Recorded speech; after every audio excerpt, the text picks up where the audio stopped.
如果你有以下呢3種情況嘅智慧齒呢，我就建議你即刻剝牙啦。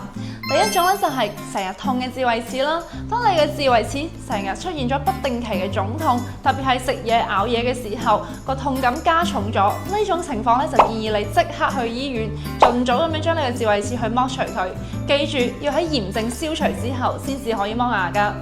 咁第二種咧就係唔具備正常咬合功能嘅智慧齒啦。通俗啲嚟講咧，就係呢個智慧齒上下兩個智齒都係咬唔上嘅，對唔齊嘅，仲好容易咬到面部入邊嘅牙肉啦，或者係你口腔入邊嘅肉，容易導致潰瘍啦。擴散嘅話咧，仲有可能會成為係癌變前嘅病灶牙。對於呢種冇咀嚼功能嘅智慧齒咧，同樣建議都係盡早剝咗佢。咁第三種咧就係傾斜出嚟嘅阻生智慧齒啦，就係打橫生出嚟嘅智慧齒。平時咧佢係唔痛唔腫嘅，但係長時間咧會塞食物喺入邊，清潔唔到位嘅話咧，就好容易會蛀牙啦，仲會將之前好嘅牙齒頂壞咗。咁如果智慧齒唔係好靠近牙槽神經嘅話咧，掹牙冇風險嘅話，呢種智慧齒咧都係盡早剝咗佢比較好㗎。